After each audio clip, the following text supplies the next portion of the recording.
हर चीज किसी कारणवश होती है। Everything happens for a reason.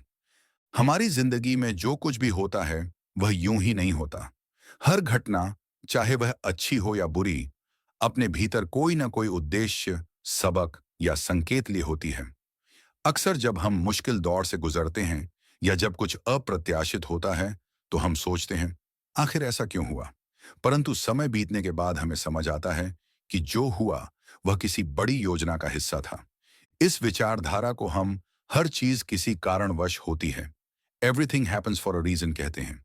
यह एक दार्शनिक और आध्यात्मिक सिद्धांत है जो हमें जीवन की घटनाओं को स्वीकार करने, उनसे सीखने और आगे बढ़ने की प्रेरणा देता है।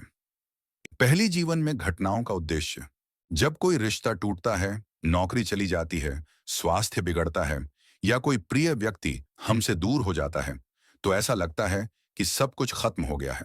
लेकिन कभी कभी यही घटनाएं हमें आत्मनिर्भर बनाती हैं, आत्मचिंतन कराती हैं और हमें उस दिशा में ले जाती हैं जहां हमारा सच्चा विकास होता है। उदाहरण के लिए, एक व्यक्ति जिसकी नौकरी छूट गई, उसने अपने शौक को व्यवसाय में बदल दिया और बाद में एक सफल उद्यमी बन गया। अगर उसकी नौकरी नहीं जाती तो शायद वह कभी अपने भीतर की प्रतिभा को पहचान ही नहीं पाता। दूसरा, कर्म और भाग्य का सिद्धांत। हिंदू दर्शन में कर्म का बहुत महत्व है। हम जो भी करते हैं उसका फल हमें किसी न किसी रूप में मिलता है। जब हम कहते हैं कि हर चीज किसी कारण से होती है, तो उसका एक पहलू यह भी है कि वह किसी पिछले कर्म का परिणाम हो सकता है। ये विचार हमें अपने कर्मों के प्रति जागरूक बनाता है। भाग्य और कर्म का यह तालमेल यह बताता है कि हम जो भी अनुभव करते हैं वह केवल संयोग नहीं है, बल्कि एक गहरे तंत्र का हिस्सा है। तीसरा, समय का महत्व और धैर्य। कभी कभी हमें किसी घटना का कारण तुरंत समझ में नहीं आता, लेकिन जैसे जैसे समय बीतता है वैसी घटनाओं का अर्थ हमारे सामने स्पष्ट होने लगता है। यही कारण है कि संत महात्मा धैर्य रखने और समय पर विश्वास रखने की बात करते हैं।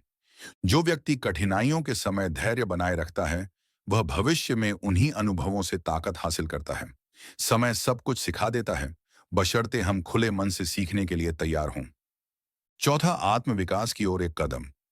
कई बार हमें लगता है कि कोई घटना हमें तोड़ देगी, लेकिन वही घटना हमें भीतर से मजबूत बना देती है।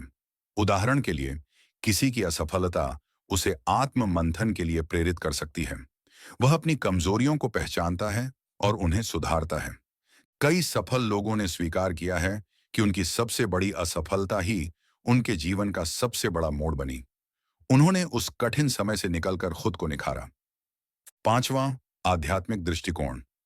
धार्मिक और आध्यात्मिक ग्रंथों में यह विचार व्यापक रूप से मौजूद है कि जो होता है अच्छे के लिए होता है। श्रीमद् भगवद गीता में श्री कृष्ण अर्जुन से कहते हैं, जो हुआ अच्छा हुआ, जो हो रहा है वह भी अच्छा हो रहा है, जो होगा वह भी अच्छा ही होगा। इस विचार को अपनाने से व्यक्ति में शांति आती है। वह अपने दुख को अस्थायी मानता है और विश्वास रखता है कि भविष्य में सब कुछ बेहतर होगा। छठा, अज्ञानता से ज्ञान की ओर। हमारी सोच अक्सर सीमित होती है। हम केवल वही देख पाते हैं जो हमारे सामने है, लेकिन ईश्वर या ब्रह्मांड की योजना व्यापक होती है। एक छोटा बच्चा जब डॉक्टर से इंजेक्शन लगवाता है तो रोता है, क्योंकि उसे नहीं पता कि यह उसके अच्छे स्वास्थ्य के लिए है। ठीक वैसे ही कभी कभी हमें जीवन में कुछ घटनाएं कष्टकारी लगती हैं, पर वे हमारे लिए लाभकारी होती हैं। समझदारी इसी में है कि हम जीवन में आई हर स्थिति को सीखने के अवसर के रूप में लें। सातवीं, प्रेरणा और हिम्मत। यह विचार कि हर चीज किसी कारण से होती है हमें साहस देता है। यह हमें बताता है कि हम अकेले नहीं हैं। कोई ना कोई शक्ति हमारे साथ है जो हमें रास्ता दिखा रही है। इससे हमें आगे बढ़ने की हिम्मत मिलती है, खासकर तब जब सब कुछ अंधकार में लगता है। जैसे जैसे हम कठिनाइयों से लड़ते हैं, हम अनुभव और समझदारी के साथ मजबूत होते जाते हैं। आठवीं, नई राहों की ओर। कई बार जीवन हमें जबरदस्ती एक नए रास्ते पर डालता है। हम चाहते हैं कि सब कुछ स्थिर रहे, लेकिन जीवन का स्वभाव परिवर्तनशील है। जब कोई दरवाजा बंद होता है तो दूसरा खुलता है। अगर कोई अवसर छूट जाता है तो एक नया अवसर हमारे जीवन में आता है, और अक्सर वह पहले से बेहतर होता है। यह विचार हमें परिवर्तन को स्वीकार करने में मदद करता है। नौवीं, सफलता की कहानी। उदाहरण, नरेंद्र मोदी जिन्होंने बचपन में रेलवे स्टेशन पर चाय बेची थी, आज भारत के प्रधानमंत्री हैं। अगर उनके जीवन में संघर्ष नहीं होता, तो शायद वे कभी इतनी ऊंचाई तक नहीं पहुंचते। हर कठिनाई उन्हें एक नई दिशा में ले गई। एपीजे अब्दुल कलाम, जिन्होंने झोपड़ी में बैठकर पढ़ाई की, आज भी भारत के सबसे प्रिय वैज्ञानिक और राष्ट्रपति माने जाते हैं। उन्होंने हमेशा अपने संघर्षों को अवसर में बदला। 10वां निष्कर्ष, अंततः हर चीज किसी कारण से होती है। एक ऐसा विश्वास है जो हमारे जीवन को समझने और स्वीकार करने में मदद करता है।